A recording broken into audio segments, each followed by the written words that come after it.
매일 달려도 기록이 제자리라면 이것이 필요할 때입니다. 한 연구 결과에 따르면 이것을 한 그룹과 하지 않는 그룹의 기록 단축 차이는 무려 2배 이상이었습니다. 저도 배드민턴 선수 시절 배드민턴 훈련 외에 이것을 병행했었고, 달리기를 하고 있는 현재도 하고 있습니다. 그 결과 하프 마라톤 기록을 1시간 52분에서 1시간 23분으로 무려 30분 가까이 단축을 했습니다.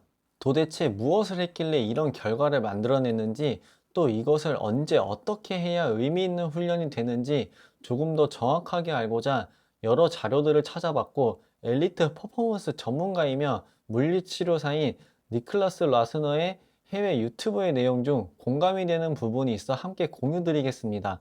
자료에 의하면 등척성 훈련이나 중저강도의 무게로 반복하는 운동은 유의미한 개선 효과를 나타내지 못한다고 해요. 그래서 러닝도 근력 운동을 중저강도 무게의 웨이트 트레이닝이나 보디빌더식 웨이트 트레이닝은 피하고 달리기를 더 효율적으로 할 수 있는 근력 운동을 해야 한다입니다. 하지만 많은 러너들이 부상의 우려나 근육이 커질까봐 고중량 웨이트 트레이닝을 하지 않는데요. 오히려 자세를 고정해 놓고 저중량 고반복을 하는 경우가 근육이 커지고 움직이 둔해진다고 해요. 사실 제가 배드민턴 선수 시절 중에 가장 크게 했던 실수가 있는데요.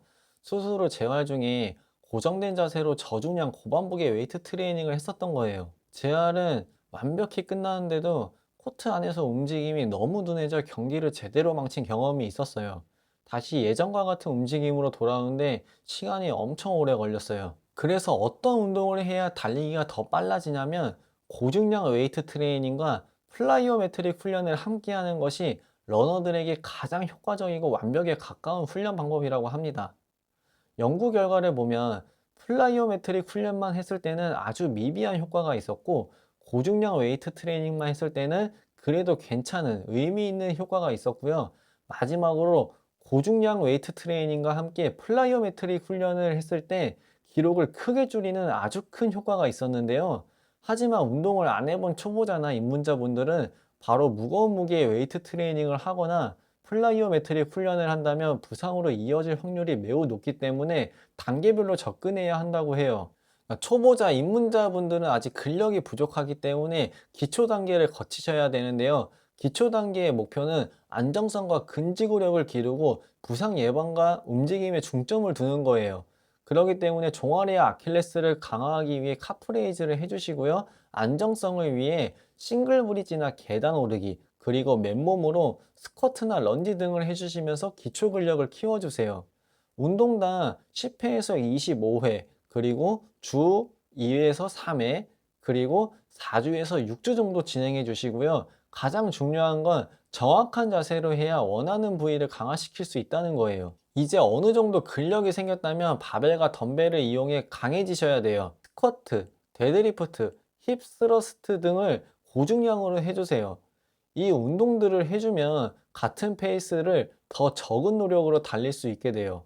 이 단계에서는 3회에서 7회 가능한 고중량 무게로 주 2회에서 3회, 그리고 4에서 6주 정도 진행해 주시고요. 중간중간 기초 단계에서 했던 운동들을 함께 해주면 더 도움이 돼요. 이제 강해진 근력을 파워로 전환시켜 주셔야 하는데요. 파워는 힘을 빠르게 생산하는 능력이에요. 고중량 웨이트 트레이닝과 함께 점프 스쿼트, 파워 클린, 박스 점프 등을 해주시고, 강해진 근육을 더 빠르고 효율적으로 사용할 수 있게 해주세요. 최대한 정확하고 빠르게 들고 높게 뛰어주세요. 횟수는 지치지 않아야 하며 저는 3회에서 5회 추천드리고요. 주 1에서 2회, 4에서 6주간 진행해 주세요. 이 단계를 거치면 더 넓은 보폭을 얻게 되고 빠르고 효율적인 달리기를 할 수 있게 되실 거예요. 그렇다면 달리기도 해야 하는데 이 운동들 언제 해야 할까요? 라는 궁금증도 생기실 거예요. 이왕 하는 거 효과를 극대화해서 하면 좋겠죠. 달리기와 근력 운동의 가장 이상적인 간격은 24시간 이상이지만, 시간이 안 될 경우에는 최소 6시간의 간격은 두어주세요. 만약에 하루에 달리기와 근력 운동 모두 해야 한다면 더 중요하다고 생각하는 걸 먼저 해주시고요. 예를 들면 오늘은 포인트 훈련 등 강한 달리기를 해야 한다면 달리기를 먼저 해주시고 최소 6시간 후에 웨이트 트레이닝을 해주세요. 반대로 웨이트 트레이닝이 중요할 땐 웨이트 트레이닝 먼저 하고 달리기를 해주시면 돼요. 그런데 이런 경우도 있을 거예요. 짧은 시간 한 세션에 달리기와 근력 운동을 모두 해야 할 때인데요.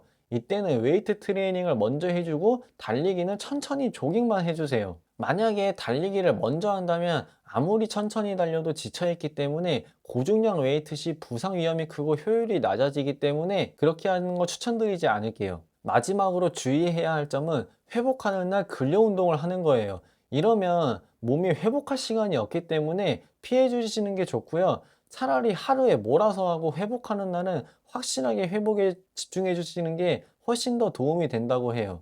오늘 내용 요약해 드리자면 더 빨라지고 싶다면 저중량 고반복, 등척성 운동을 피해 주시고 고중량 웨이트 트레이닝과 플라이오메트릭 훈련을 함께 해주세요. 그리고 초보나 입문자라면 반드시 기초, 성장, 피크 단계를 지켜주시고요.